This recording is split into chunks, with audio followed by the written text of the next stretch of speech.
Senhor, meus irmãos. Que alegria, que alegria. Chego que tá me rindo sozinho aqui, da alegria de estar mais uma vez convosco. Aleluia, que coisa boa estar aqui, fruto das vossas orações, estar aqui, primeiramente salvo por Jesus, e segundo, com saúde, podendo pregar. Agora, domingo, preguei 2 vezes, preguei de manhã, lá no drive-in, preguei ontem à noite aqui na igreja, e hoje também, o dia inteiro trabalhando, temos bastante coisa nova, Deus está nos dando estratégias e nos dando direção para cuidar da sua obra e cuidar do querido povo de Deus. Então, é uma alegria muito grande estar com vocês. Espero que vocês também estejam alegres em nos enxergar aqui, nos ver aqui e nós podermos juntos fazer a obra de Deus. Eu vou colocar essa máscara aqui, sabe? Para quê? Para dar exemplo. Eu não preciso usar máscara mais porque estou imune, mas para dar o exemplo, né, eu vou estar usando máscara. E também hoje estou sozinho aqui, poderia ficar sem máscara, mas estou usando máscara para dar exemplo a todas as pessoas que devem, a não ser quando estão na sua casa, com a sua família, deve ter este cuidado de usar máscara, passar álcool gel nas mãos, ter estes cuidados, irmãos. Deus cuida de nós, Deus cuida de nós. Mas se nós não tivermos os cuidados, nós estamos na terra suscetíveis às enfermidades. Então, no meu caso, por exemplo, eu estava lá em Lisboa e eu cheguei e porque estava na casa do pastor João César, não usei máscara e ele estava contaminado. Passou para mim. Então veja, mesmo que a gente esteja dentro de casa, se nós estivermos em uma casa diferente daquela que nós moramos, corremos também o risco de nos contaminar. Então por isso que nós temos que ter o cuidado de evitar aglomerações e estar em algum lugar se realmente é necessário estar naquele lugar. Estamos vivendo aqui em Porto Alegre, por exemplo, um pico de contaminação. Ontem eu estava lendo, eu não sei como é que está hoje, ontem estava 4,33, ou seja, cada pessoa estava contaminando mais de 4 pessoas. Então, se tivesse só uma pessoa aqui em Porto Alegre com Covid, com índice destes, então seria 1 para 4, 4 para 16, certo?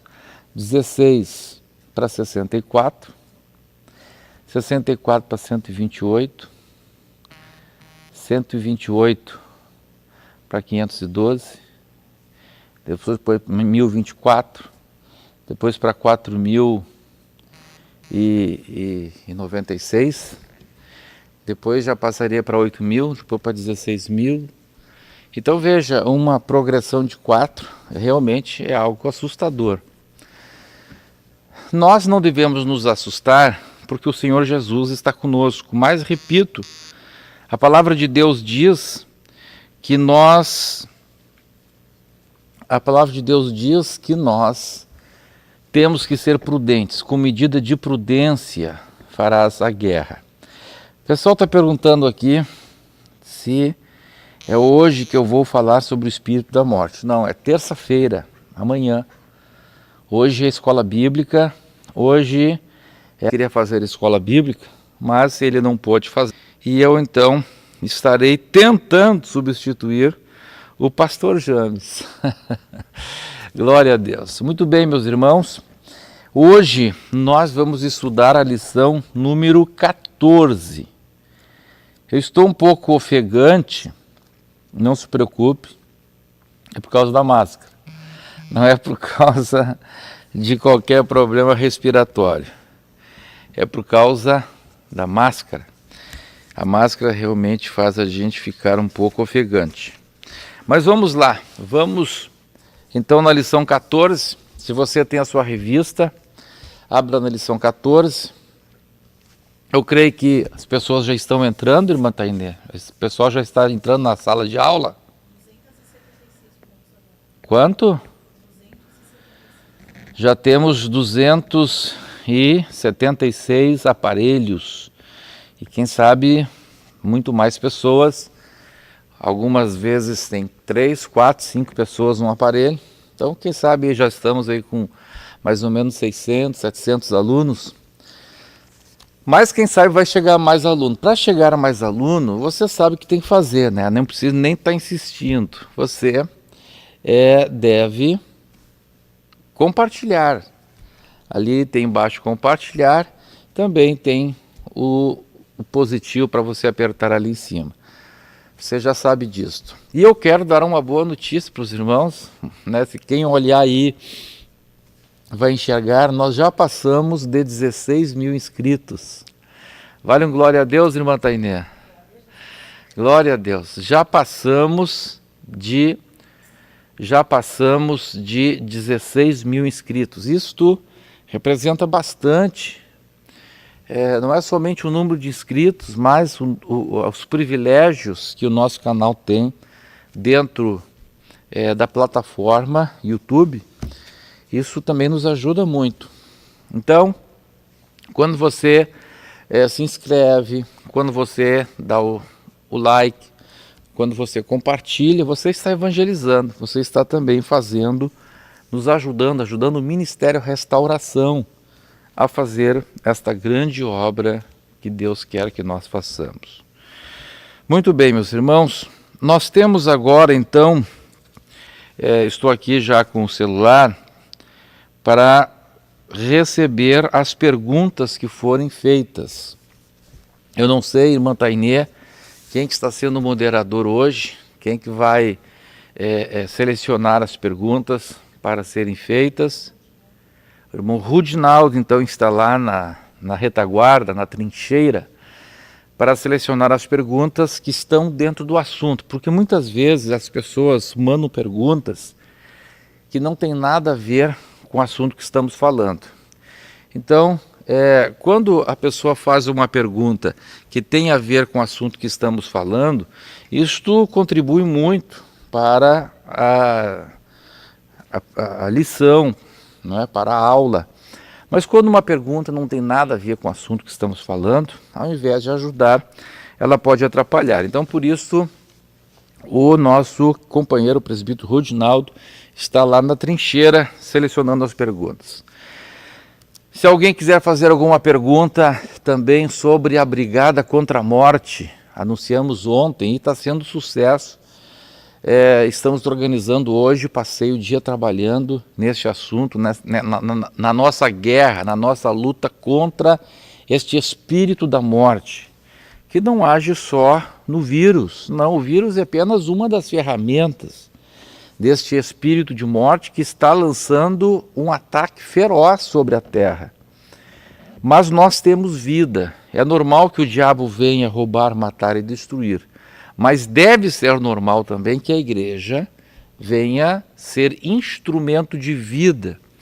E é isto que nós estamos procurando fazer, com que o Ministério da Restauração seja um instrumento de vida por meio da Brigada contra a Morte. Nosso lema é: o diabo abre covas, mas nós, o que nós fazemos, irmã Tainê? Nós fechamos as covas em nome do Senhor Jesus Cristo. Jesus quer fechar covas. Quem sabe o diabo tem decretado, tem aberto uma cova para a tua vida, para o teu filho, para o teu esposo, para a tua esposa. Mas em nome de Jesus nós vamos fechar estas covas para a glória do nome do Senhor. Muito bem. Lição número 14, eu creio que você já abriu a sua revista. Quem não está habituado a nos acompanhar, estamos aqui para lecionar a lição 14 dessa revista aqui. O projeto divino para cada ser humano. Você sabia que Deus escreveu um projeto divino para a sua vida? Pois é. Então nós estamos estudando sobre este assunto. E dentro deste assunto, nós aprendemos, então, que quando nós somos massa ainda informe, Deus escreveu todos os nossos dias, diz a palavra de Deus, cada um deles escrito e pré-formado. Bom, mas se Deus escreveu todos os meus dias, você pode perguntar então, tudo vai acontecer independentemente da minha vontade? Não, para lá. O verso 16 diz isso, e os versos 17 e 18 dizem o seguinte, que esses planos que Deus escreveu para as nossas vidas, o número deles é incontável, o número deles é como o número de grãos de areia numa praia. A pessoa conta e não consegue alcançar a contagem de todos esses planos que Deus tem para as nossas vidas. Por quê? Porque a palavra de Deus diz que assim como Deus escreve tudo, Deus também nos deu livre-arbítrio. E como se compatibiliza então livre-arbítrio com esta pré-formação de todos os nossos dias por Deus? Muito simples. Para cada decisão da sua vida já existe algo pré-formado. Então, decidir pertence a você, mas você decide não o que vai acontecer. Você só decide qual o plano que Deus já pré-formou que vai ser aplicado. Porque a Bíblia diz que tudo está debaixo do controle de Deus. Então, por mais que Deus nos dê liberdade de escolha, as consequências da escolha, elas já estão determinadas por Deus. Então, por exemplo, imagine que você receba na sua mão 2 grãos, um grão preto, redondinho, e um grão branco, longilíneo. Ao grão preto, em português se dá o nome de feijão, em espanhol se dá o nome de frijoles ou poroto, em inglês black bean, feijão. Bom, você tem a escolha de plantar o grão pretinho ou o grão branquinho. Branquinho, em português chama-se arroz, em espanhol arroz, em inglês rice. Agora, você tem a decisão, você pode plantar um ou outro. Agora, as consequências de você plantar um ou outro já estão pré-formadas, já estão escritas por Deus. Ou seja, não adianta você querer plantar feijão e colher arroz, plantar feijão, colher soja, colher trigo.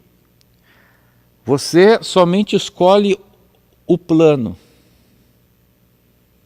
Você só escolhe o plano. Agora o plano foi escrito por Deus. Então não adianta você achar que é dono do teu nariz. Não, você tem o livre-arbítrio, mas as consequências do livre-arbítrio vão só até ali. Então por isso muitas pessoas às vezes reclamam de Deus, estão sofrendo e murmurando, e que coisa terrível é murmurar. Por quê? Porque tudo foi escrito por Deus. Então quando eu murmuro, quando eu reclamo, eu estou reclamando do quê? De algo que Deus escreveu. Por isso que a murmuração é um pecado terrível, uma reclamação contra Deus. Ah, porque o pastor isso, porque o fulano isso, que o meu isso, que aquele meu chefe. Foi escrito por Deus.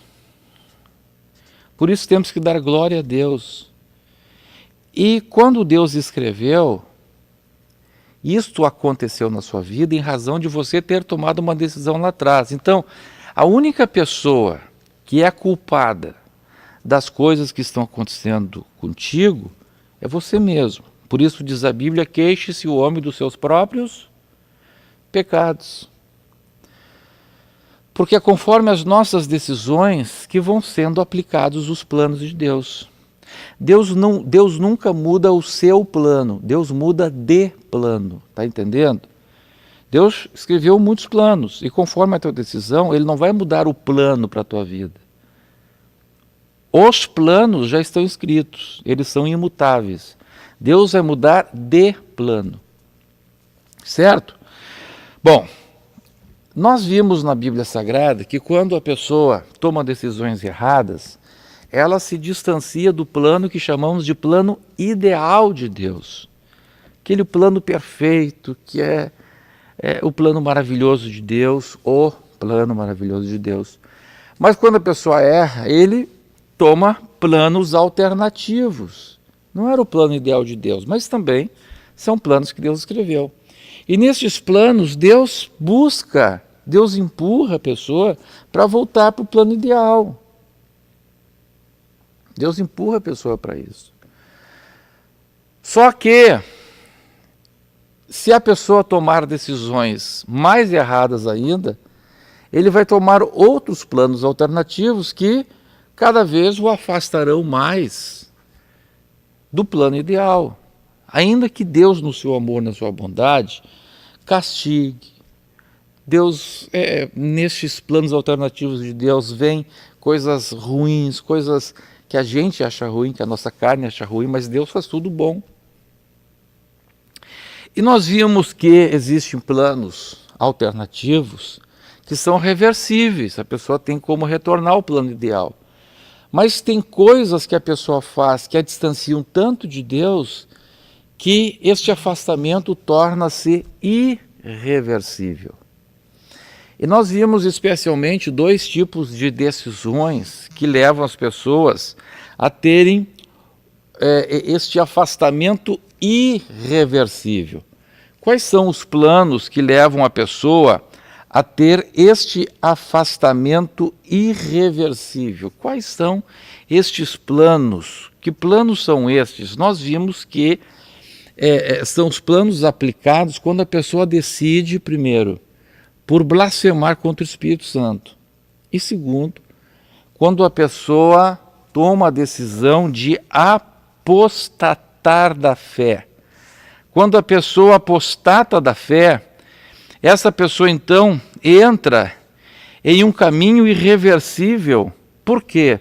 Não que Deus não queira mudar, mas a Bíblia diz que o pecado da apostasia torna a pessoa tão insensível que é impossível renová-lo para o arrependimento.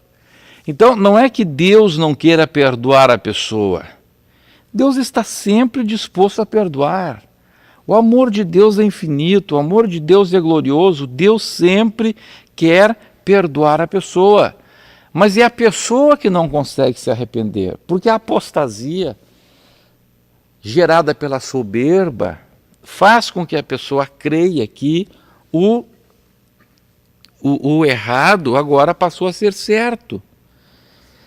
E eu vejo que a maior parte dessas pessoas que apostatam da fé ficam até com raiva. Eles estavam, às vezes, numa igreja de sã doutrina, aí quando saem falando mal da igreja, é uma revolta, é uma coisa inacreditável. Por que isto? Por que isto? Porque querem justificar a sua decisão. Agora eles passam a achar que aquilo que até ontem eles diziam que era errado, agora que eles dizem que é certo, então tentam passar a justificar isto. Pastor Humberto, mas e não tem jeito mesmo de alguém que apostatou retornar? Olha, a Bíblia fala, Judas fala, a respeito daqueles que ainda estão na dúvida. Por este sim nós devemos orar e buscar a Deus, mas a Bíblia diz que ao homem herege devemos advertir até 2 vezes, depois devemos evitá-lo, porque a sua linguagem corrói como câncer. Então, a pessoa apóstata, ele não consegue se arrepender. Se ele vem se encontrar com um crente fiel, ele já vem tentando largar uma farpa, largar uma seta. Mas pastor, não tem jeito mesmo. Olha, irmão, a Bíblia diz que não. A Bíblia diz que é impossível renovar para o arrependimento. Então, não tem como ninguém renovar. Mas e Deus? Bom, Para Deus não é impossível. Se Deus quiser agir de uma forma, por alguma razão, e especificamente em relação a uma pessoa, não sei, falar com ela, aparecer um anjo, não sei. Deus é Deus, eu não posso dizer que Deus não pode fazer alguma coisa. Eu estaria negando a própria divindade de Deus e a própria onipotência de Deus. Deus pode fazer qualquer coisa. Mas dentro do desenrolar normal da história, a Bíblia diz que é impossível. Hebreus capítulo 6, verso 4 até o 6. É impossível renovar um apóstata ao arrependimento. Aí você diz assim, mas eu conheci uma pessoa que se afastou da igreja, se afastou revoltado, mas depois voltou. É porque ele não tinha apostatado. Depois ele voltou arrependido. É porque ele não tinha apostatado, é porque ele sabia que ele estava errado. Então, há pessoas que saem da igreja, mas eles sabem que estão errados. Saem revoltados, saem falando mal do pastor, falando mal dos irmãos, falando mal da igreja. Mas ele sabe que a palavra de Deus é certa. Eu conheço muitos desviados que estão numa vida desgraçada. Mas eles dizem assim, se um dia eu voltar, eu vou voltar para uma igreja de sã doutrina. Então, essa pessoa é um apóstata? Não. Ele pode ser um revoltado, pode ser um rebelde, pode ser um murmurador, pode ser... Mas ele sabe que ele está errado. Ele sabe que ele está errado, ele sabe que o certo é certo e o errado é errado. Então essa pessoa ainda não apostatou. Ele está caído, está na miséria, mas ele não entendeu ainda, ele não está dizendo que aquilo que a igreja que ele deixou, que ele abandonou, da qual se desviou é errado. Ele diz, não, aquela igreja é certa. Eu é que não tenho forças. Aí ele pode usar argumentos, é porque me desprezaram, porque não me ajudaram, porque me trataram mal. Bom, pode usar um monte de argumentos, mas ele sabe que certo é certo e errado é errado. Então essa pessoa ainda não é um apóstata. O apóstata é aquele que a Bíblia declara como é. Aquele que provou dos dons de Deus, do poder do mundo vindouro, provou da boa palavra de Deus, teve conhecimento e diz a Bíblia que caiu, deixou tudo isso. Agora, aquele desviado, que está desviado porque não consegue firmar o passo, é um miserável, é um pobre coitado. A gente tem que ter pena dele, compaixão dele. Claro que ele vai para o inferno se continuar assim. Ele tem que voltar, tem que retornar para Jesus, mas essa pessoa ainda não é um apóstata. Agora vamos ver então, nessa lição 14, quais são as fontes da apostasia. Eu já falei aqui que a origem da apostasia é a soberba. A pessoa apostata pela soberba. A pessoa não consegue se submeter, a pessoa acha difícil obedecer a palavra, então ele arranja uma desculpa para não obedecer a palavra. Em vez de se sujeitar, em vez de se submeter, ele procura então justificar-se para não obedecer a palavra de Deus. Então a origem sempre vai ser a soberba. Agora, como que essa pessoa foi convencida diante da dificuldade de obedecer a palavra, tomar este caminho da apostasia? Então aqui nós vemos que a palavra de Deus nos apresenta pelo menos três fontes de apostasia. A primeira fonte da apostasia nós encontramos em 1 Timóteo, capítulo 4, versículo 1. Vamos ler? Se você está em casa, abra a sua Bíblia, 1 Timóteo capítulo 4, verso 1, se está com a revista na página 127. Diz assim, ora, o Espírito afirma expressamente que nos últimos tempos alguns apostatarão da fé, por obedecerem a espíritos enganadores. Então, a primeira fonte que a Bíblia nos apresenta da apostasia é a ação de espíritos enganadores. O que são estes espíritos enganadores? Nós vemos a Bíblia falando algumas vezes sobre isto. Por exemplo, em 2 Tessalonicenses, capítulo 2, versos 9 a 12, a Bíblia diz assim: Ora, o aparecimento do iníquo é segundo a eficácia de Satanás, com todo o poder e sinais e prodígios da mentira, e com todo o engano da injustiça aos que perecem. Por quê? Porque não acolheram o amor da verdade para serem salvos. Então a Bíblia fala aqui do amor da verdade. Existe o amor da mentira, do engano. Então as pessoas não querem acolher o amor da verdade. O que é o amor da verdade? Como que Deus manifesta o seu amor? Apresentando-nos a verdade para que saiamos do erro.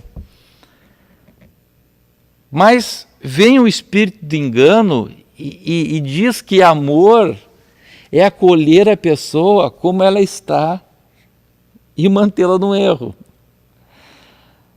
Alguns dizem assim: vem como está, vem. Mas não pode ficar como estava. Uma coisa é vir como está, outra coisa é permanecer como estava. Porque se era para permanecer como estava, por que vir? Qual a razão de vir a Jesus se fosse para permanecer como estava antes de vir a Jesus? É uma questão lógica, não tem fundamento. Então, amar alguém, não é acolher a pessoa com seus erros e deixá-la nos seus erros. Então a Bíblia diz que as pessoas que não acolheram o amor da verdade para serem salvos ficam suscetíveis ao espírito de engano. E continua a palavra dizendo: é por este motivo, pois, que Deus lhes manda a operação do erro para darem crédito à mentira. Pastor, como é que Deus pode mandar? Por quê? Você lembra que eu falei no início? Que Deus escreveu para cada decisão nossa, tem um plano? Nós temos que entender uma coisa: tudo está no controle de Deus, nada foge do controle de Deus, ninguém pode fugir do controle de Deus. Tudo que acontece na nossa vida é plano de Deus. Pode não ser o plano ideal, mas é um plano alternativo. Você está entendendo? Deus é soberano. Só que, a partir do momento que você não acolhe o amor da verdade para ser salvo, existe um plano, e a Bíblia está dizendo, que neste plano que Deus aplica para quem não quer a verdade, quem não quer o amor da verdade para ser salvo, o próprio Deus aplica neste plano uma coisa que a Bíblia chama de operação do erro. É por este motivo, pois, que Deus lhes manda a operação do erro para darem crédito ao quê? À mentira. A fim de serem julgados todos quantos não deram crédito à verdade. Então, olha o que Deus está dizendo. Deus está dizendo assim, Ele te oferece a verdade, certo? Aí, nessa verdade aqui, Deus mostra o amor da verdade. O amor da verdade é que Cristo veio ao mundo. É que Deus nos amou quando nós éramos ainda pecadores. É que Jesus morreu por nós, levou sobre si os nossos pecados. E nos convida a, por sua graça, viver uma vida santa. Esse é o amor da verdade. Jesus veio aqui para nos libertar do poder do diabo, nos libertar do poder das trevas. Agora, se você não quer este amor da verdade, você quer outro tipo de amor. Não, esse não é o meu Deus é um Deus que aceita tudo que eu faço e gosta de mim a si mesmo e vai me abençoar naquilo que eu quiser. Bom, então veja, você está rejeitando o amor da verdade e você então está se apegando ao que a palavra de Deus chama aqui de mentira.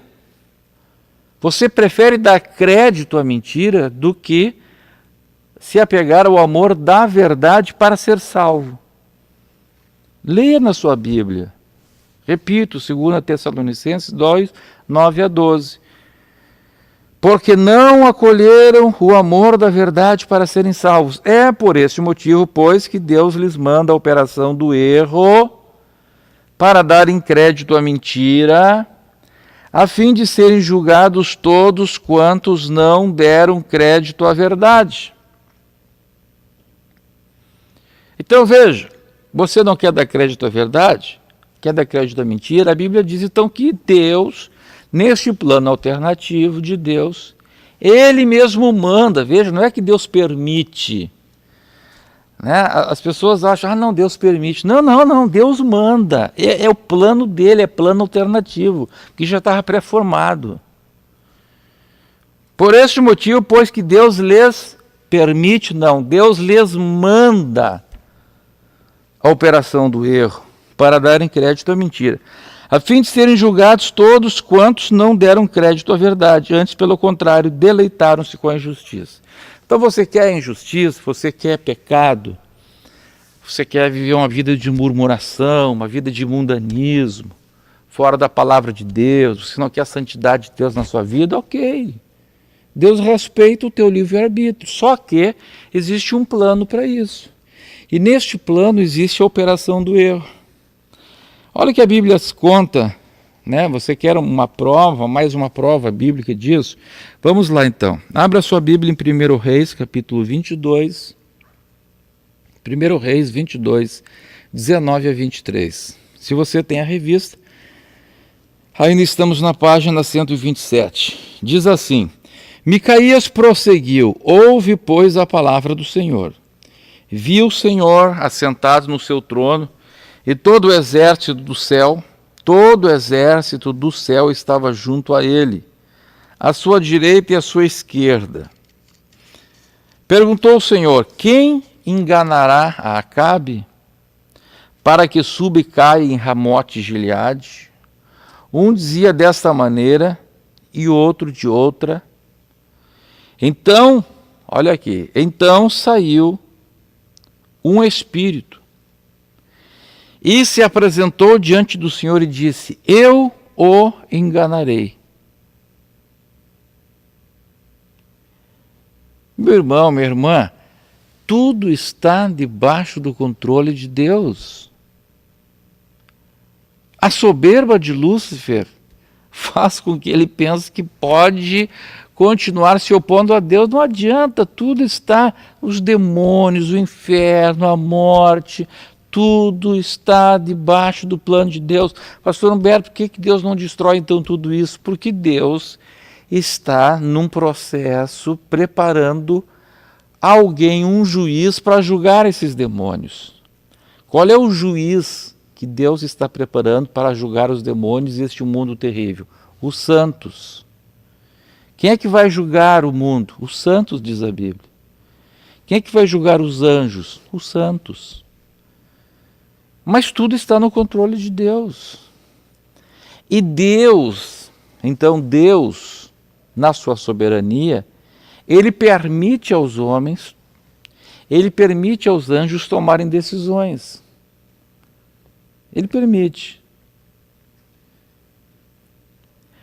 Só que a cada decisão que os homens tomarem, conforme a decisão, já existe, seja de um jeito ou do outro, já existe um plano pré-traçado para aquilo ali, a consequência que vai acontecer.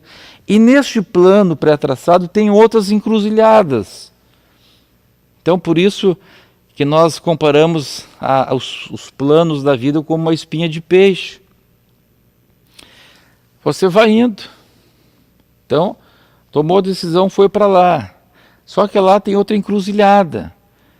Aí você é livre de novo, Deus te dá a liberdade de escolher qual das duas você quer. Só que aquilo que você decidir, se você quer a encruzilhada do bem, a porta estreita, ali já tem um plano traçado por Deus que vai acontecer. Você quer a porta larga, Você quer o caminho largo, o caminho espaçoso? Ali vai ter já algo traçado por Deus que é ruim, que é terrível. Então, Acabe tinha escolhido ser um homem mau, um homem carnal. Então, neste plano alternativo que Deus traçou para ele, tinha esse espírito do engano. Deus disse: quem que vem aqui? Então, se apresentou um espírito do engano e disse: eu o enganarei. Perguntou-lhe o Senhor: com o quê? Respondeu ele: sairei e serei espírito mentiroso na boca de todos os profetas do rei. Disse o Senhor: tu o enganarás e ainda prevalecerás. Sai e faze-o assim. Eis que o Senhor o Senhor permitiu? Não, o Senhor pôs o espírito mentiroso na boca de todos estes teus profetas, e o Senhor falou que é mal contra ti. Ponto. Está compreendendo? Alguma pergunta? Vamos ver se tem pergunta aqui no grupo. Vamos ver aqui. Esse irmão Rudinaldo mandou alguma pergunta. Bom, ele disse que já tem pergunta, mas não enviou ainda. Então vou ter que esperar. Muito bem. Vamos em frente.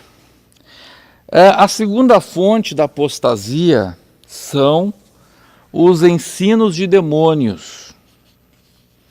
O que diz a palavra de Deus? Voltamos lá para 1 Timóteo capítulo 4, verso 1, aí a última parte. Ora, o Espírito afirma expressamente que nos últimos tempos alguns apostatarão da fé, por obedecerem a espíritos enganadores e a ensinos de demônios.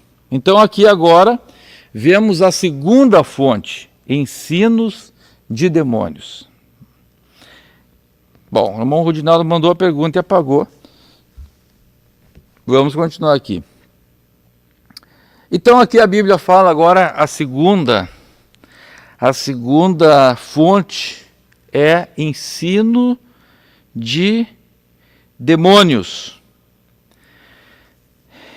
Então, nós vemos que assim como existe o espírito de engano por meio de dons, por meio de algo sobrenatural, no caso aqui,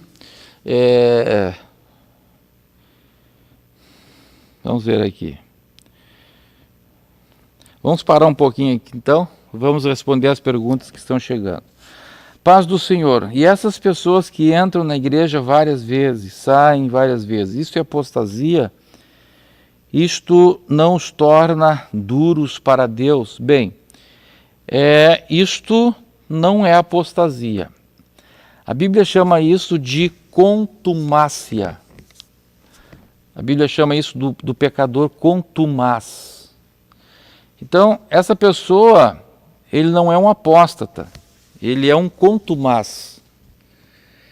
E o que a Bíblia fala sobre o contumaz? Diz que o homem que é repreendido muitas vezes endurece a sua cerviz, vem sobre ele repentina destruição. Então esse é um outro caminho, mas enquanto não chegar a repentina destruição, a pessoa pode voltar atrás. Ele pode se dar conta que ele está sendo um contumaz, que ele pode estar entrando num caminho terrível, que daqui a pouco vai explodir tudo. Vamos ver agora a pergunta de Obaldina Pereira Rodrigues. E quanto àquele crente, pastor, que está apostatado, soberbo e continua nos púlpitos só com a casca de crente? Esse é um perigo.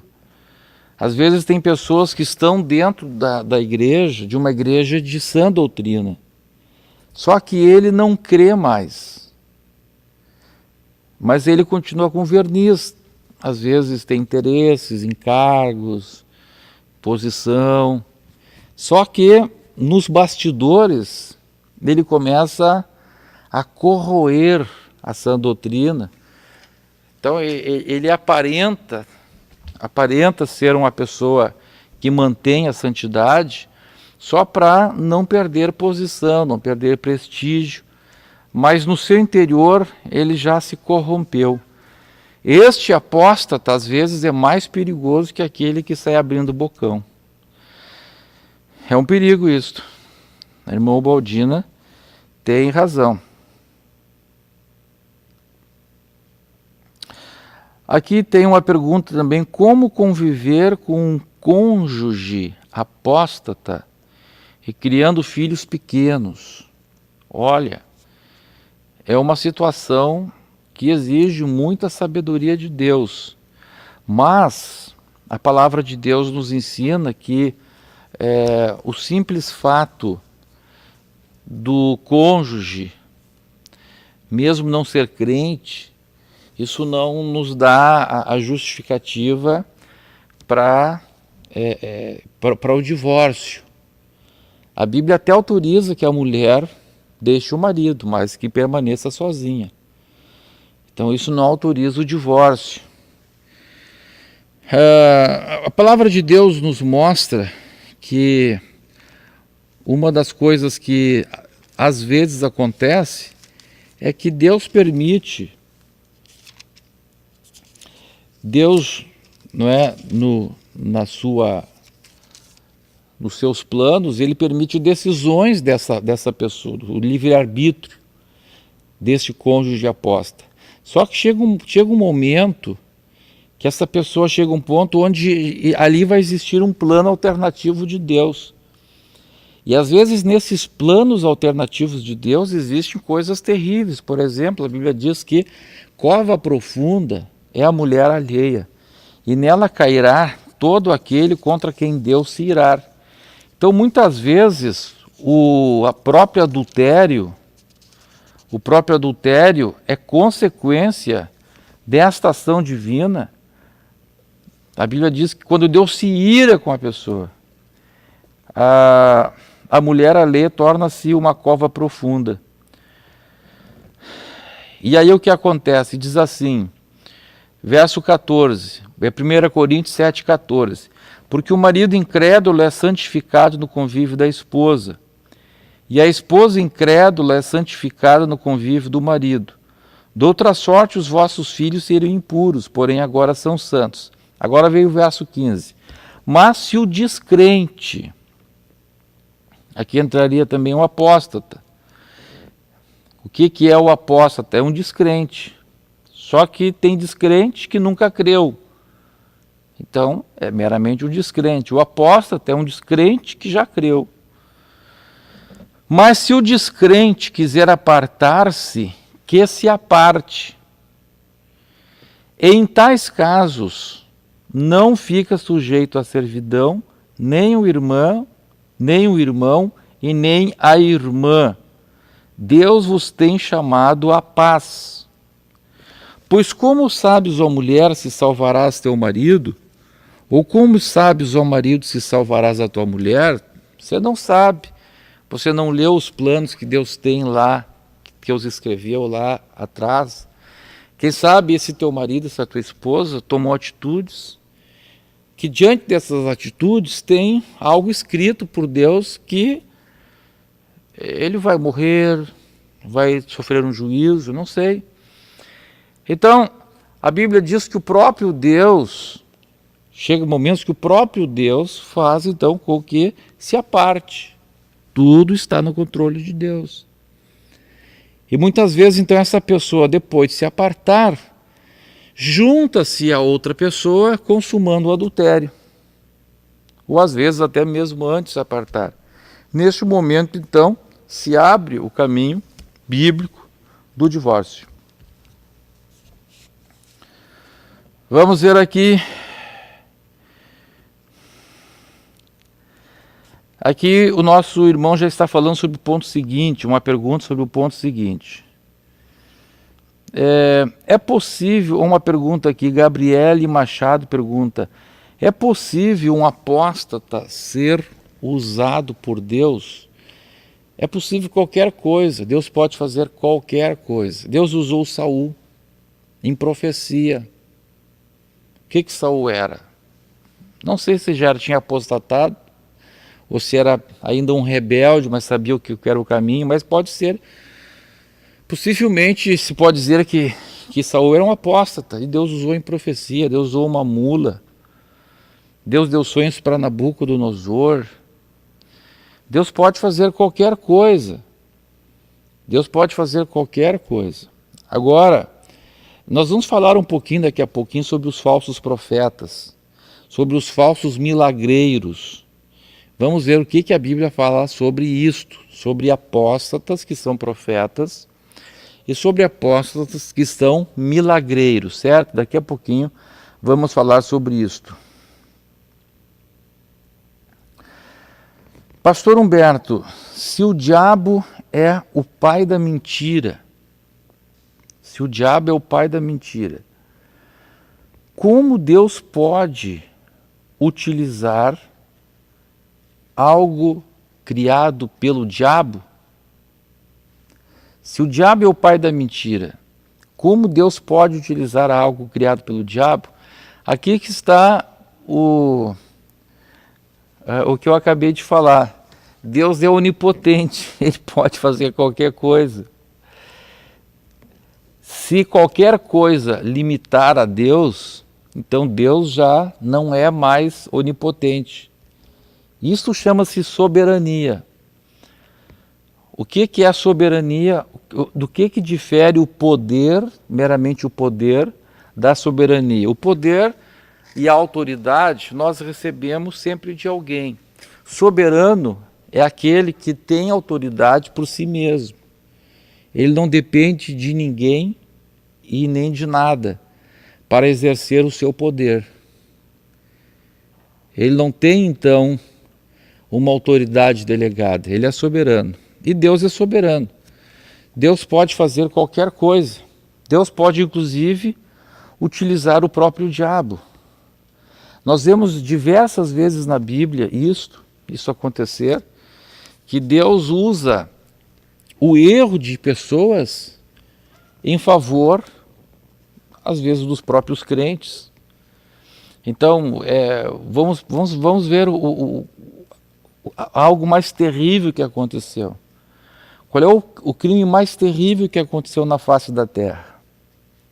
Qual o crime mais terrível que aconteceu na face da terra? Foi a crucificação de Jesus. E quem é que juntou aqueles homens para crucificarem Jesus lá? Quem juntou aqueles homens para crucificarem Jesus foi o próprio Deus. O Senhor juntou para crucificar o Senhor Jesus. Então, meus irmãos, nós vemos aqui que Deus não faz alguém ser mal, mas Deus usa o mal da própria pessoa. Assim acontece, por exemplo, com os vasos de ira. O que são os vasos de ira? Nós já falamos sobre os vasos de ira, né? Já passamos essa lição, eu creio que sim, sobre os vasos de ira. Justamente Deus usa a maldade daquela pessoa para os seus propósitos. Então aqui Deus usou a própria mentira deste espírito mentiroso para agir contra Acabe.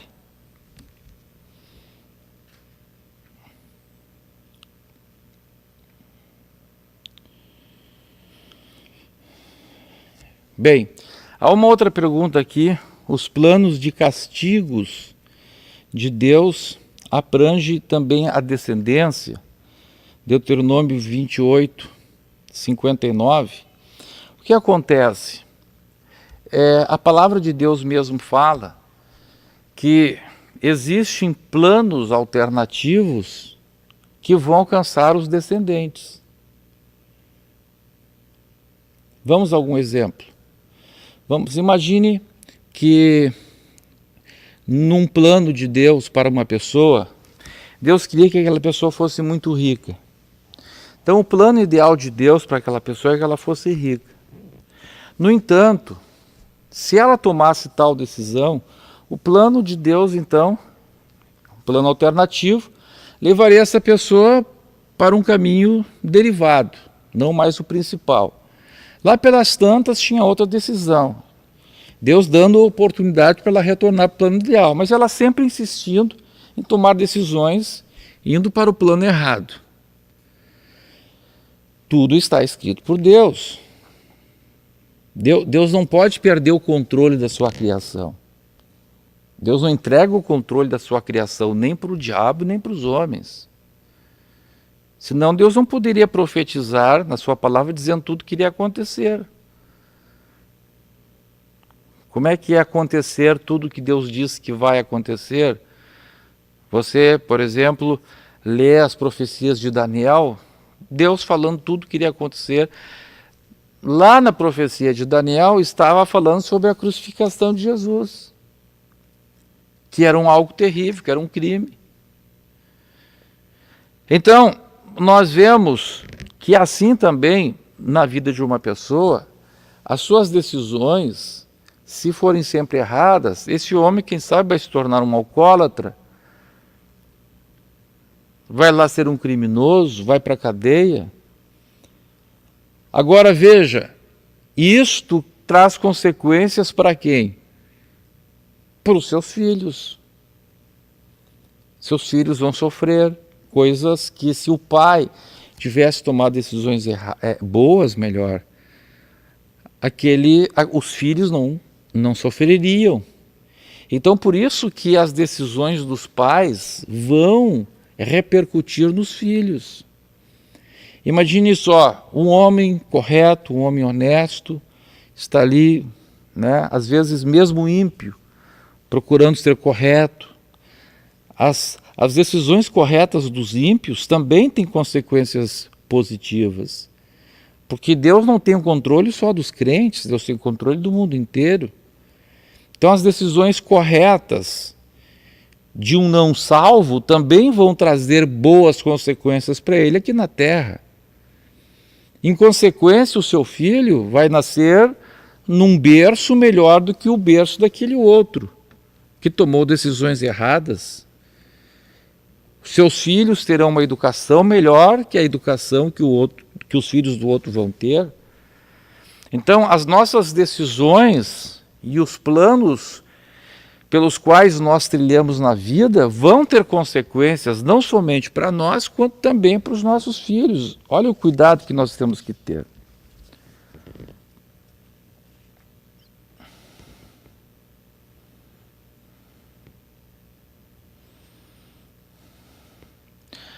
Aqui uma pergunta, Josias Nunes: antes de Adão e Eva pecarem, já existiam outros planos alternativos? Possivelmente sim, eles poderiam ter pecado antes do que pecaram.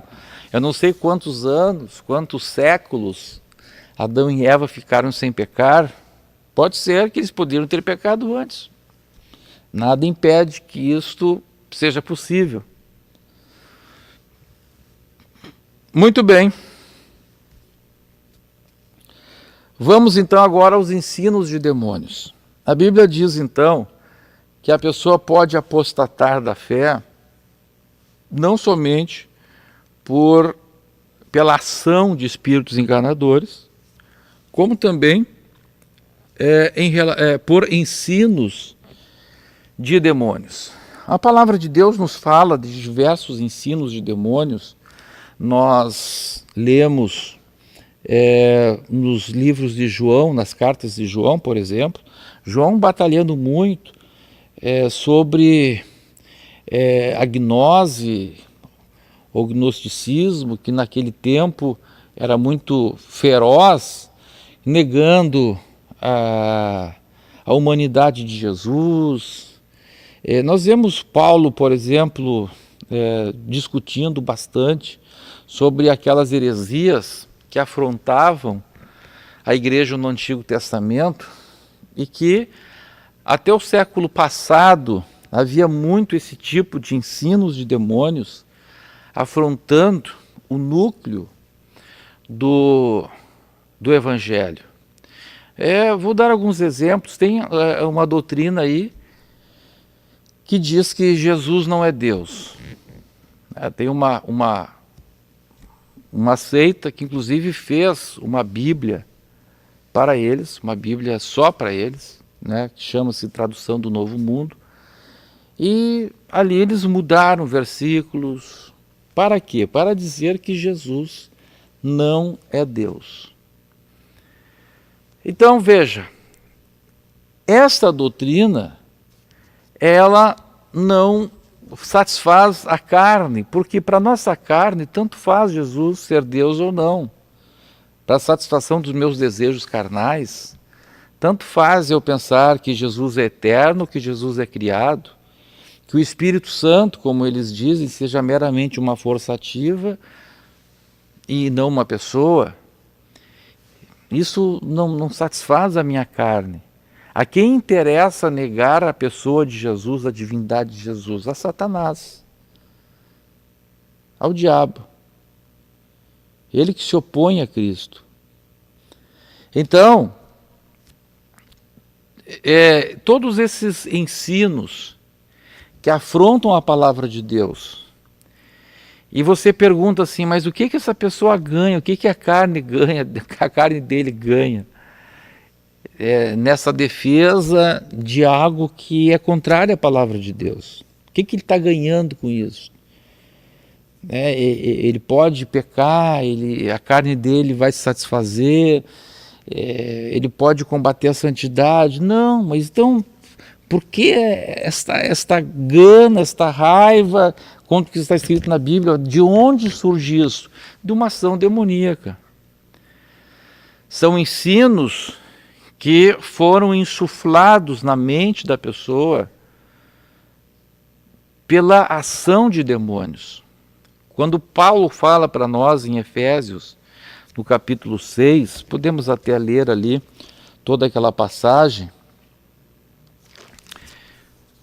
Efésios, capítulo 6, vamos ler versículo 13. Portanto, tomai toda a armadura de Deus para que possais resistir no dia mau e depois de teres vencido tudo, permanecer inabaláveis. Estai, pois, firmes, cingindo-vos com a verdade, vestindo-vos da couraça da justiça, calçai os pés com a preparação do evangelho da paz, embraçando sempre o escudo da fé, com o qual podereis apagar todos os dardos inflamados do maligno. Então, que dardos inflamados do maligno são esses? São justamente estes pensamentos que Satanás lança na mente das pessoas contra o que está escrito. Agora, existe um terceiro motivo pelo qual as pessoas apostatam daquilo que creem, daquilo que está na palavra. E este é o mais comum, e este inclusive é o sinal da vinda de Jesus. O sinal mais evidente, demonstra mais cabalmente a proximidade da vinda de Jesus, é o propósito da carne de ter um evangelho que não contraria os seus desejos de facilidades. Então a carne, ela quer Deus, tanto é que uma das obras da carne é a idolatria. O que é a idolatria? É a busca do homem por um Deus feito à sua semelhança. Deus fez o homem à sua imagem e semelhança, que o homem escapou do projeto ideal de Deus. Então agora o homem quer fazer um Deus à sua imagem e semelhança. Um Deus que não contrarie seus pensamentos. Inclusive, você já deve ter ouvido muitas vezes alguém dizer assim, mas esse não é o meu Deus. Se a palavra aperta, né, se a gente mostra Deus como Ele é, um Deus justo, um Deus santo, um Deus que não aceita o pecado, um Deus que tem regras, que tem leis. As pessoas dizem, mas esse não é o meu Deus. Então veja, o que é isto? É a pessoa querer ter Deus. Hoje, por exemplo, vivemos no Brasil, coisa boa isso, uma reação conservadora, um movimento conservador, as pessoas falando em Deus, o presidente da República falando em Deus, os políticos falando em Deus. Bom, Isso é bom. Glória a Deus. Melhor que se fosse o contrário. Imagine que nós vivêssemos num país onde as pessoas invocassem o diabo. Então, coisa boa que estão invocando Deus. Glória a Deus por isso. Bem, mas agora, se nós formos ver que Deus eles estão invocando, possivelmente seja o Deus que eles imaginam, o Deus criador do universo. Amém. Mas será que Deus, o Deus que está na mente dessas pessoas, é o Deus da Bíblia? Possivelmente não. Pelo menos de boa parte não. Mas é um Deus que eles idealizam. Melhor que fosse o diabo? Claro que é melhor. Que bom quando se invoca o nome de Deus. Só o fato de se invocar o nome de Deus, isso já causa um bom resultado em uma nação, em um país. Mas para a salvação, e nós estamos falando aqui de salvação, para a salvação isso não é suficiente, porque a salvação é a sujeição ao Deus que criou os céus e a terra. Não o Deus que a minha cabeça criou. É o Deus que criou a minha cabeça, que criou a minha mente. E a carne, ela, então, nesse seu afã de ter um Deus que lhe proteja, que atenda os seus pedidos, que lhe console, que lhe dê uma esperança de vida eterna, a carne também gosta de igreja. A carne também gosta de religião. Não pense que o homem carnal não gosta de religião, claro que gosta, adora. Agora, desde que esta religião, desde que esse Deus não afronte, não contrarie os seus desejos de ter facilidades, de satisfação dos seus desejos carnais, das suas paixões carnais. Vamos ler o que diz a palavra de Deus em 2 Timóteo, capítulo 4, versos 1 a 4. 2 Timóteo 4, 1 a 4.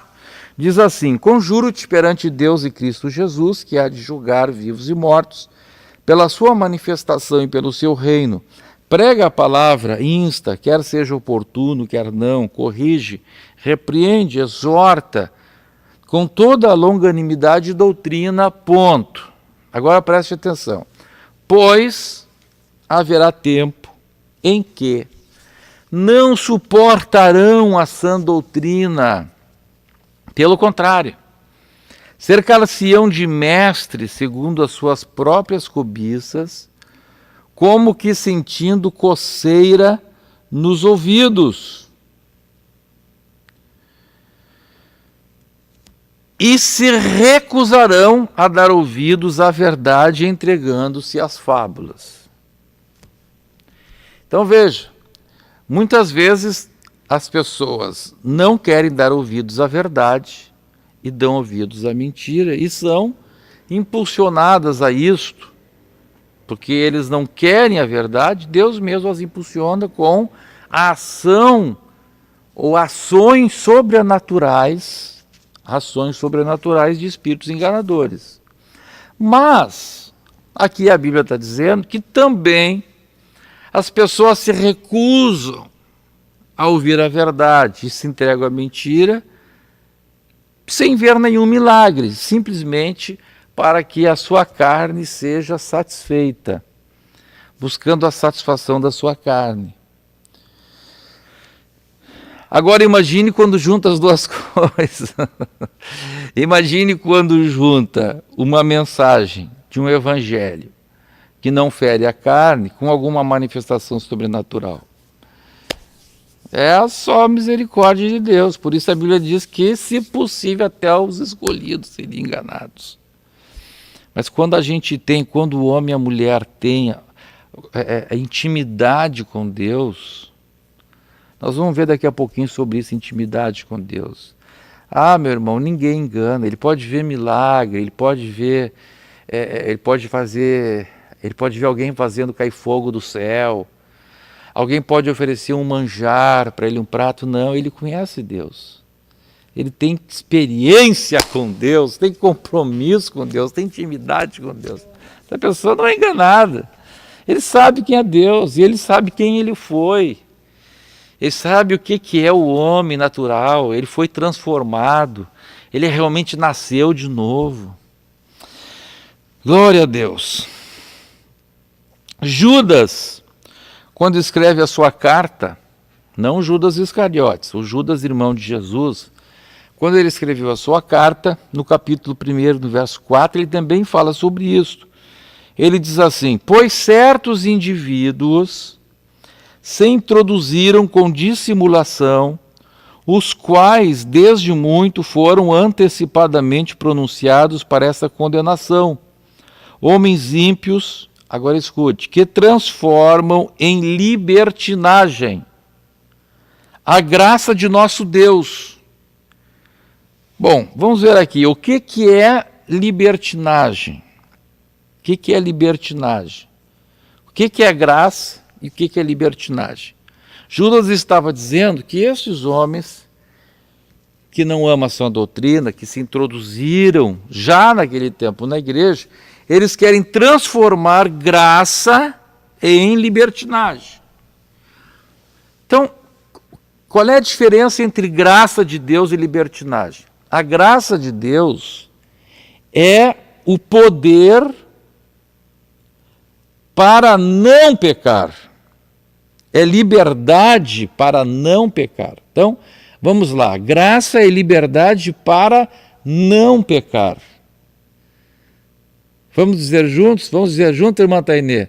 Graça é liberdade para não pecar. Nós temos o porteiro aqui que está cuidando lá à entrada, o Magnus, né, Magnus? Magnus. Graça e liberdade para não pecar. Graça e liberdade para não pecar. Você recebe liberdade de Deus para não pecar. Agora, o que é libertinagem? A libertinagem é a liberdade que essas pessoas, esses pastores, esses líderes, essas igrejas, é liberdade para pecar. Você pode fazer isso aí, mas não faz mal, mas Deus quer só o coração. Isso aí é doutrina de homens. Não, isso é um fardo que querem colocar sobre a sua vida. Não precisa tudo isto. Não. Então, eles estão transformando graça em libertinagem. É o que a Bíblia está dizendo. E aí, quem está na carne, ouve uma mensagem dessas? Mas claro que vai querer. Mas claro que vai dizer, esse pastor é dos bons, esse é dos meus. É lógico. Ele está na carne. E quem está na carne não consegue se sujeitar a Deus. A palavra de Deus diz em Romanos, capítulo 8, 7, que... Vamos ler, né? Para você não confiar só na minha mente, abra sua Bíblia aí. Romanos capítulo 8 e verso 7 diz assim: por isso, o pendor da carne é inimizade. Pendor significa inclinação. É inimizade contra Deus, pois não está sujeito à lei de Deus, vírgula, nem mesmo pode estar. Portanto, os que estão na carne não podem agradar a Deus. Você está entendendo? Se você quer viver uma vida na carne, você não consegue agradar a Deus. Então, por isso que nós temos que pregar nas nossas igrejas, irmãos, isto aí, vida no Espírito. Não adianta pregar para uma pessoa só, pode, não pode, irmão, isso pode fazer, isso não pode fazer. Se ele estiver na carne, só colocar regras para quem está na carne é como colocar uma camisa de força num louco. Ele continua louco. Daqui a pouco ele arrebenta, dá um chute e faz um estrago. Então, agora, se nós conduzirmos o povo a viver no Espírito, Por isso a gente fala tanto em oração, vamos orar, irmãos. Vamos orar no vale, vamos orar em casa, vamos orar em jejum, jejum solene, jejum do Senhor, e jejum, e oração, e clamor a Deus, e busca a Deus, porque levar as pessoas a ter essa comunhão com Deus, a viver em Deus, a receber a graça de Deus. Olha o que diz Tito, capítulo 2, verso 10, diz assim: a graça de Deus se manifestou salvadora a todos os homens. Tito 2,10. Se não tem a revista, pode anotar aí. Tito 2,10.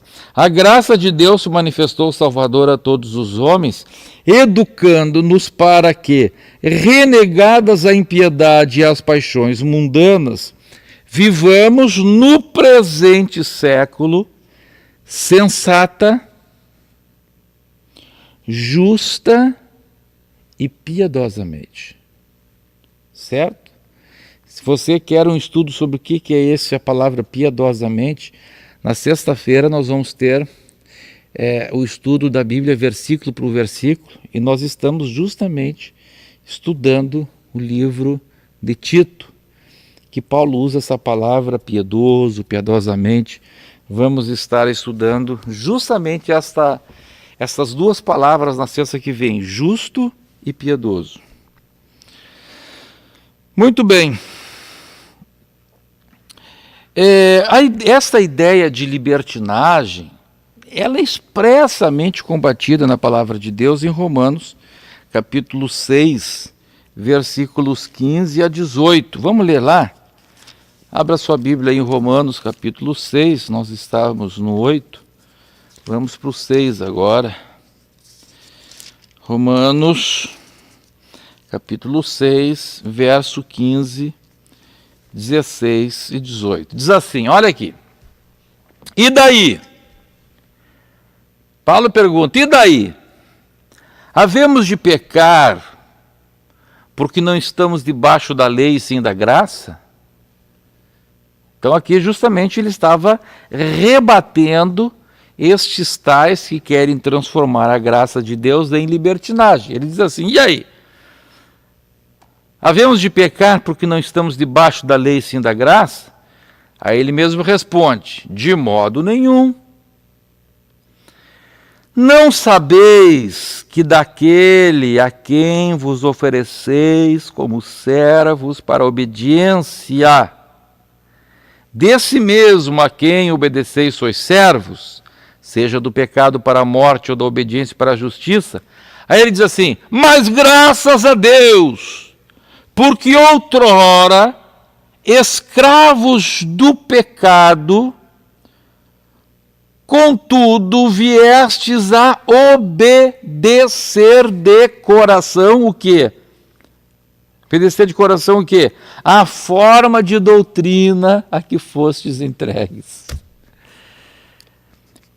E diz assim, e uma vez libertados do pecado, fostes feitos servos do quê? Servo de homem? Não, servos da justiça. Sou servo da justiça. Glória a Deus. Muito bem. Então, nós temos que nos posicionar contra a carne. E uma grande maneira, irmãos, de reconhecer se uma igreja é de Deus ou não é de Deus, se um pregador é de Deus ou não é de Deus, se uma mensagem é de Deus ou não é de Deus, se uma doutrina é de Deus ou não é de Deus, é justamente isto.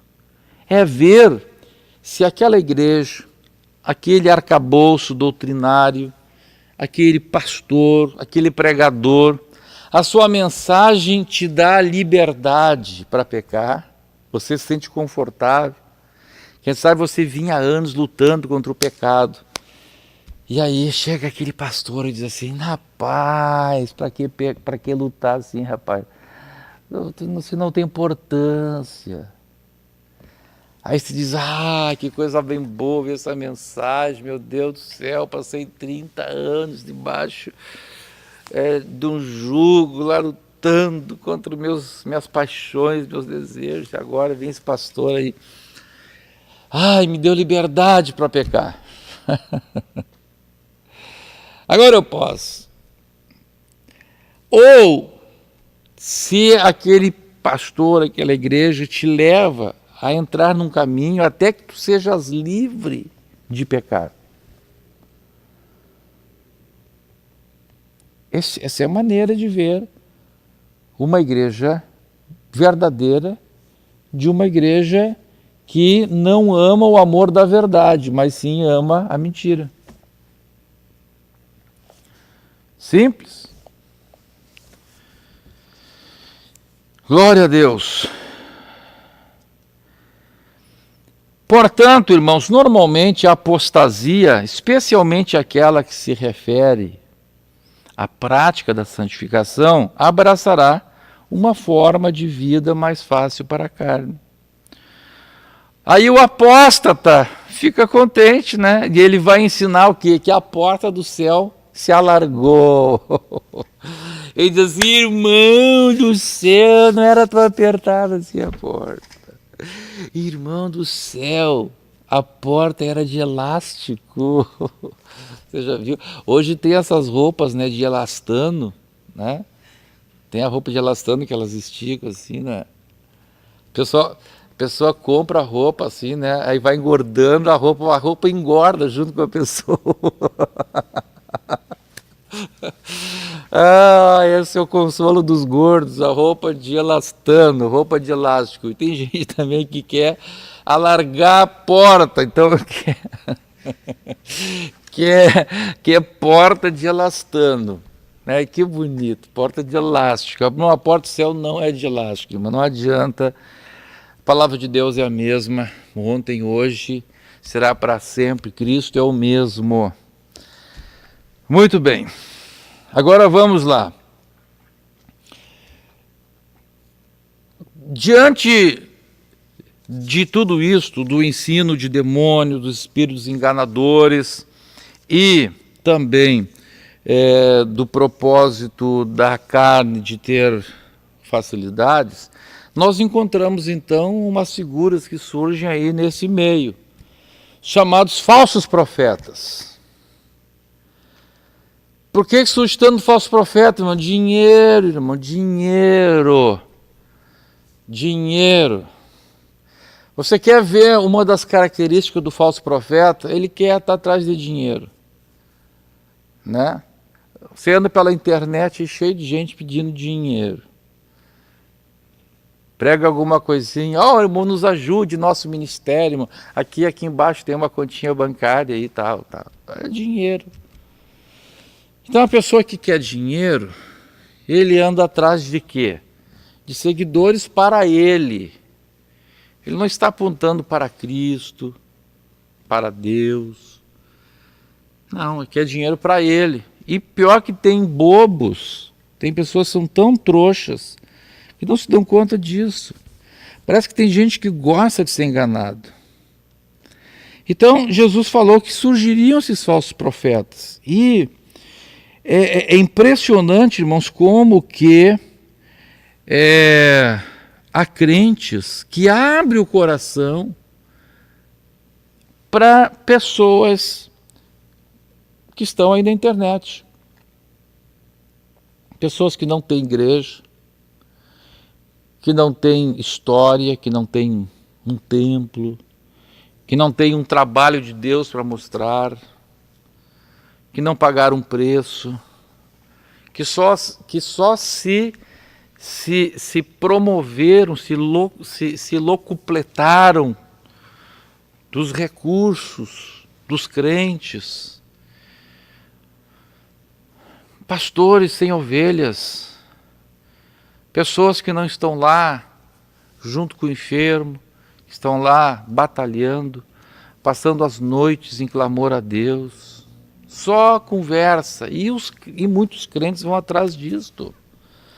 Então olha o que Jesus falou a respeito dos falsos profetas. É tanta bobagem que a gente ouve por aí, irmãos. Você sabe, quem sabe você já ouviu isso aí. Então, pessoas dizendo tantas coisas, né? E aí gosto de dizer que as igrejas são todas erradas, que esse negócio aí, isso aí está errado, e atacam isto, né? Atacam dízimo, atacam... Mas depois dizem assim, olha, minha conta está aqui.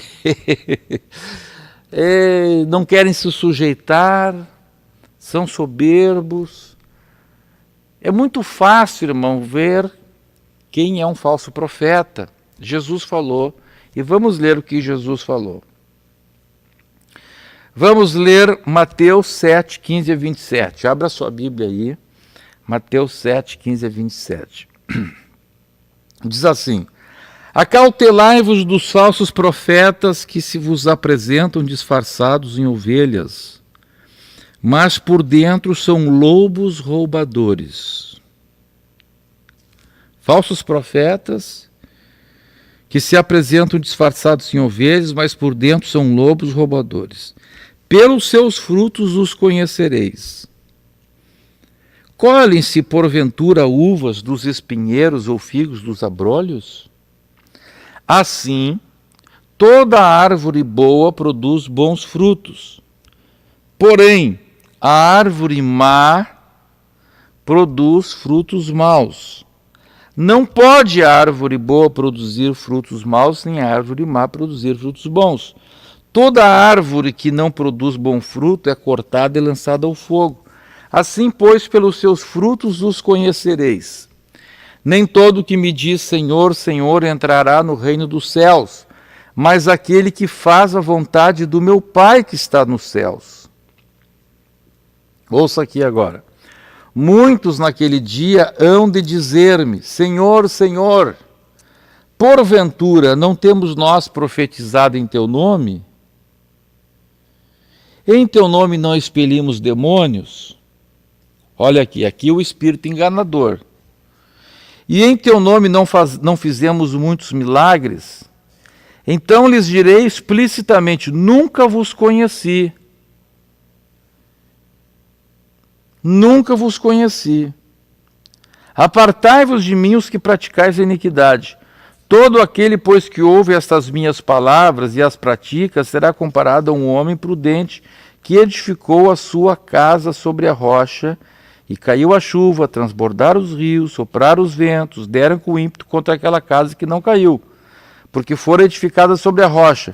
E todo aquele que ouve essas minhas palavras e não as pratica, será comparado a um homem insensato, que edificou a sua casa sobre a areia, e caiu a chuva, transbordaram os rios, sopraram os ventos, e deram com ímpeto contra aquela casa, e ela desabou, sendo grande a sua ruína. Então, desta palavra aqui, Jesus nos apresenta 3 regras de vida. 3 regras de vida.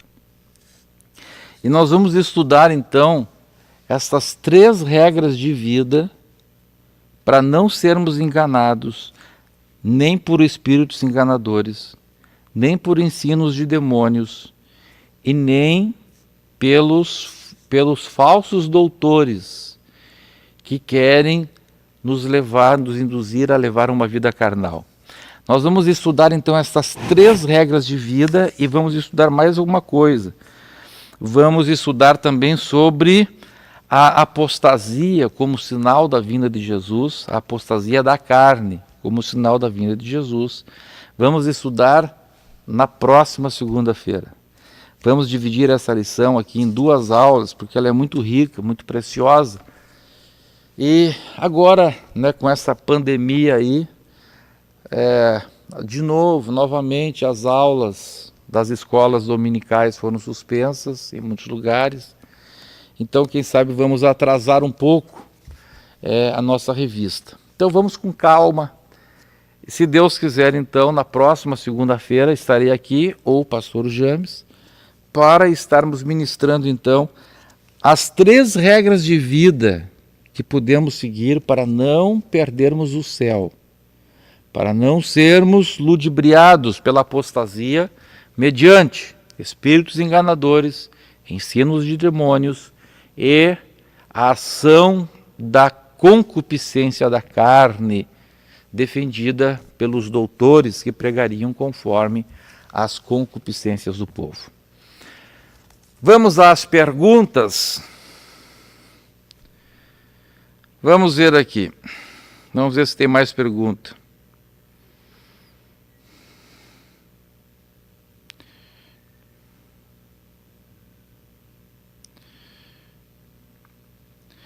O irmão José Rovani pergunta qual é o número do grupo do Covid. É o grupo Brigada contra a Morte. O diabo abre covas, mas nós vamos fechar covas em nome de Jesus. Está ali o número. Você pode entrar falar aí neste número.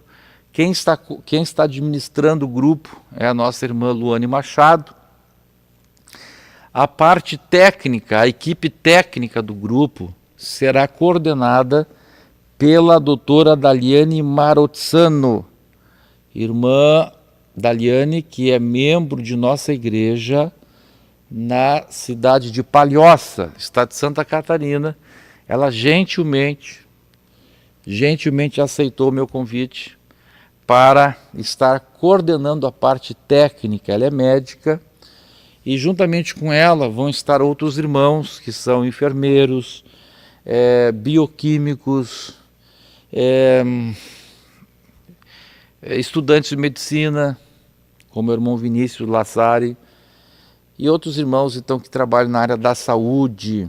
Então esses irmãos vão estar nos ajudando nesse grande grupo que vai apoiar todos os irmãos que estiverem sofrendo dessa enfermidade causada por esse vírus, pelo coronavírus, a Covid-19. E também esse grupo terá pastores que estarão aconselhando, pastores, missionários, estão montando todo esse grupo. Vai ser um trabalho gigantesco, esse trabalho que estamos fazendo. Hoje já estamos comprando os termômetros, estamos comprando os pulsímetros para ajudar os irmãos que estão com este mal. Muito bem. Vamos ver aqui. Gideão Moraes pergunta: pastor, gostaria de saber como lidar diante de uma pregação herética dentro de uma igreja que prega essa doutrina. Bom, eu vou pegar o exemplo da nossa igreja. Na nossa igreja existe um conselho de doutrina. Então, se você tem alguma dúvida sobre uma mensagem que está sendo pregada, uma mensagem herética, fale ao conselho de doutrina, a doutrina vai dizer se realmente é herética ou não. Se for herética, você pode falar com a pessoa que está pregando. Às vezes a pessoa é ignorante naquele assunto. Se não for, bom, aí, aqui que a Bíblia diz, vai ter com outra pessoa com ela. Se ela não aceitar, aí tu leva para o encarregado da área, ou dirigente da congregação. Ah, pastor, mas é o próprio dirigente da congregação. Leva o encarregado da área. Ah, mas é o próprio encarregado da área. Bom, aí leva para o supervisor. E tem todos os escalões da igreja até que o problema seja resolvido. A irmã Daliane Matsorana, é isto? Eu acho, a irmã Cristina está dizendo, eu acho que eu tinha falado esse nome, não tinha? Vamos ver aqui, Francine Escarcel pergunta: pastor, gostaria de saber que atitude posso tomar quando uma pessoa está pregando apostasia no púlpito. Olha, já falamos na outra pergunta, certo? Estão perguntando se precisa ser de Porto Alegre para fazer parte do grupo. É do grupo da Brigada contra a Morte? Não precisa fazer parte. Porto Alegre é para todo o ministério. Todo o ministério. Certo? Para todo o ministério. Agora, sempre que um irmão entrar no grupo, que ele for de uma outra área, sempre vai ter que entrar o encarregado desta área ou alguém que ele determine, delegue. Porque seguramente, por exemplo, ontem um irmão lá de Panambi me disse: pastor Humberto, eu quero investir nesse projeto. Então esse irmão, nós vamos ver isso, ele vai comprar, nós vamos ter que montar um núcleo desse trabalho lá naquela região, falar lá com o supervisor e esses pulsímetros vão ser distribuídos lá, vão ser distribuídos lá na região de Panambi, nas cidades da volta, Cruz Alta, Condor e assim por diante, certo? Vamos ver aqui.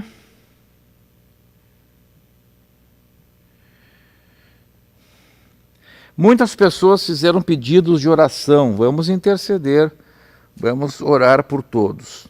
Temos aqui muitos irmãos queridos que estão conosco, muitas cidades do Rio Grande do Sul, irmãos do Espírito Santo, Rio de Janeiro, Santa Catarina, São Paulo, da Argentina, que Deus abençoe a todos vocês.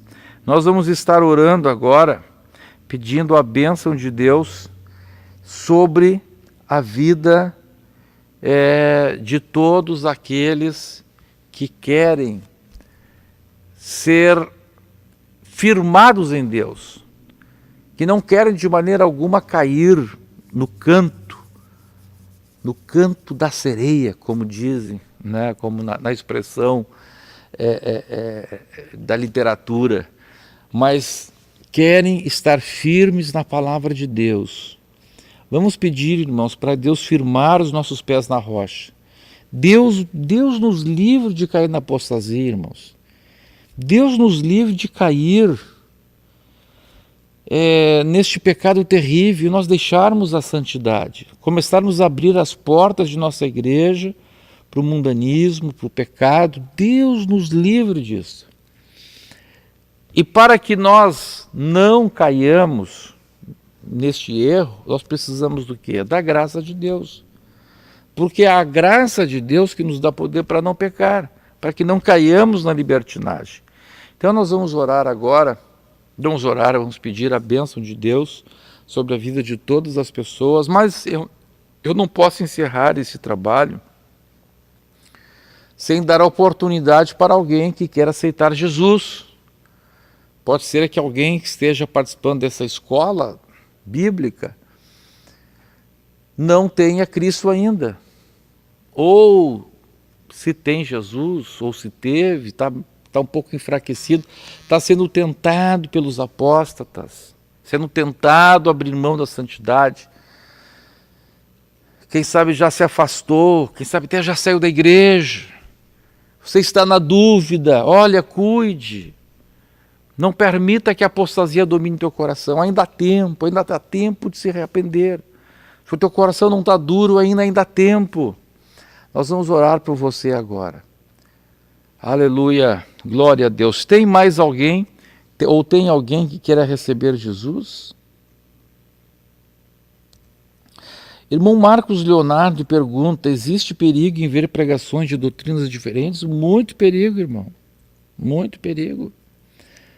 Nós temos que aproveitar o tempo que nós temos para orar, para jejuar, para estudar a palavra, debaixo da unção de Deus. O que o apóstolo Paulo fala? Por que é este perigo? Por que não devemos? Vamos ver o que diz a palavra de Deus, o que Paulo fala. Vamos ver aqui.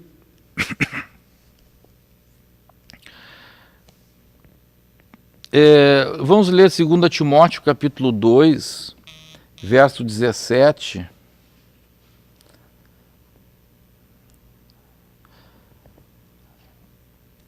Olha o que diz a palavra: evita igualmente os falatórios inúteis e profanos, pois os que deles falam, os que deles usam, passarão a impiedade ainda maior. Evita esses falatórios. E diz assim: além disto, a linguagem deles corrói como câncer, entre os quais se incluem Himeneu e Fileto, estes desviaram da verdade e estavam pregando outra doutrina, dizendo, asseverando que a ressurreição já se realizou. E estão pervertendo a fé de alguns. Então, a Bíblia diz, Deus está mandando que devemos evitar isto. Isso é uma das regras que nós vamos estudar na próxima semana, tá bem? Deus abençoe. Nós vamos orar então agora. Vou perguntar se tem alguém que quer aceitar Jesus. Tem uma pessoa, glória a Deus. Vamos dar glória a Deus, irmãos. Tem uma pessoa aceitando Jesus. Glória a Deus. O nome dela já está aqui no grupo. Vamos ver aqui. Aleluia. A coisa que me deixa mais alegre, irmãos, a Miriam Nunes está dizendo, eu quero. Oh, glória a Deus. A coisa que mais me alegra é isto. O que mais me alegra nessas lives são pessoas dizendo que querem se reconciliar, que querem aceitar Jesus, que às vezes estão caídos, estão fracos, e se retornam. Isso é a minha alegria. É o pagamento desse tempo que eu estou aqui. É isto, é ver pessoas aceitando Jesus, pessoas tomando uma decisão com Deus. Aleluia, glória a Deus. Aqui alguém pergunta, eu queria voltar para a restauração, a minha esposa não quer, o que eu devo fazer? Você deve voltar, irmão. Isto é ser o sacerdote do lar. Você é cabeça do lar. A palavra de Deus mostra que quando a pessoa acompanha o erro da família, morre todo mundo. Por que, por exemplo, quando Acã pecou, lá na tomada da cidade de Ai, toda a família morreu. Quando Coré pecou, toda a família morreu. Então, o próprio Senhor fala, mesmo a mulher, veja, não é só o homem, mesmo a esposa, a Bíblia diz, a esposa deve se manter firme. E que se o marido não quer, então que ele que vá, ele que se vá. Mas ela tem que ficar firme. Então veja, se a mulher, que não é a cabeça do casal, nós lemos ali. Se o homem não crê naquilo que a mulher crê, e ele aceita viver com ela, amém, fique com ele. Mas se ele não quer, que se vá, diz a Bíblia. A mulher não pode ficar sujeita a essa servidão. Se Deus está dizendo isso para a mulher, que não é a cabeça do casal, que diremos para o homem, que deve ser o sacerdote do lar? Então nós vamos orar agora. Nós vamos pedir a bênção de Deus sobre essas pessoas que estão aceitando Jesus. Eu estou muito feliz, estou muito alegre com aquilo que você está fazendo, recebendo Jesus. Quem sabe alguém está se reconciliando, quem sabe alguém está retornando para a igreja depois de ter se afastado. Então, irmão, irmã, por amor da tua salvação, por amor da tua alma, tome uma decisão. Toma a decisão de estar firme em Deus. Deus te livre, irmão, de ir para o inferno. Deus te livre de perder a salvação. É só uma vez, é só uma vida, é só uma oportunidade. Vamos estar orando então. Senhor Jesus, oh glória a Deus, eu te agradeço, Senhor, por tudo que o Senhor tem feito. Eu te agradeço, Senhor, por essa noite que o Senhor nos concedeu de estarmos aqui, guardados pelo teu santo e maravilhoso Espírito. E te agradeço, Senhor Deus, porque o teu Espírito Santo nos permitiu explanar a tua palavra, Senhor. E agora essas pessoas entenderam a tua palavra, estão te aceitando, Senhor. Eu te glorifico, Senhor. Aleluia. Eu dou glórias a ti, Senhor. Eu dou glórias a ti.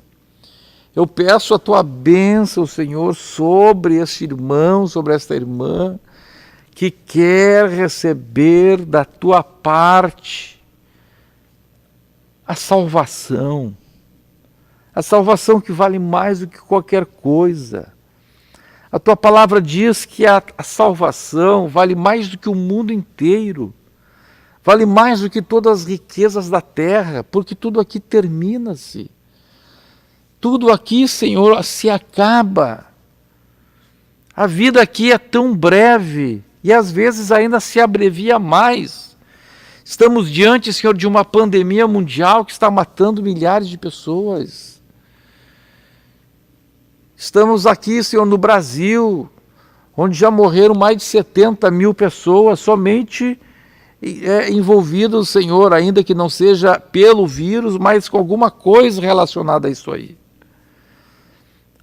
Todo dia, Senhor, há pessoas morrendo de infarto, há pessoas morrendo de acidente, de bala perdida. É tão fácil partir desta vida, Senhor, e é tão difícil ser salvo. A tua palavra diz: se é com dificuldade que o justo se salva, onde comparecerá o ímpio? Então, Senhor Deus, eu te peço a tua graça, dá-nos graça, para que isto que é adquirido com dificuldade, tu disseste, Senhor Jesus, desde os dias de João Batista até agora, o reino de Deus é adquirido por esforço, e os que se esforçam se apoderam dele. Meu Pai, em nome de Jesus, eu peço essa graça, a graça divina, a graça que nos dá poder para vencer o pecado, que nos dá liberdade para vencer o pecado. Livra-nos da libertinagem apresentada pelos doutores que pregam segundo as concupiscências dos homens, que apresentam uma liberdade para pecar. Nós não queremos liberdade para pecar, fomos feitos servos da justiça. Nós queremos liberdade para não pecar. Queremos a tua graça, Senhor. E eu ministro a tua graça sobre a vida dos nossos irmãos, dos nossos amigos, daqueles que estão te aceitando, que estão tomando uma decisão de retornar para ti. Em nome de Jesus eu te peço, Senhor. Amém e amém.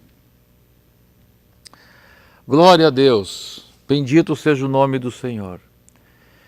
Muito bem, meus irmãos, que Deus abençoe a todos vocês. Vamos ficar firmes no Senhor. E não esqueçam, o diabo abre covas, mas nós vamos fechar covas em nome do Senhor Jesus Cristo. Deus vai nos dar vitória nesta grande e terrível batalha contra o mal. E se você quiser ir conosco no vale, estaremos lá, se Deus quiser. Aleluia! A cada noite que se passa, mas eu sinto a sua graça, Rei dos Reis. A cada noite que se passa, mas eu sinto a sua graça, Rei dos Reis. Rei dos Reis e Senhor. A cada noite que se passa, mas eu sinto a sua graça e o seu amor. É campanha contra o mal, vem pro vale da oração. Vem de carro, vem de moto, de carona, vem orar, irmão. Aleluia! Vamos pro vale. Deus abençoe a todos vocês.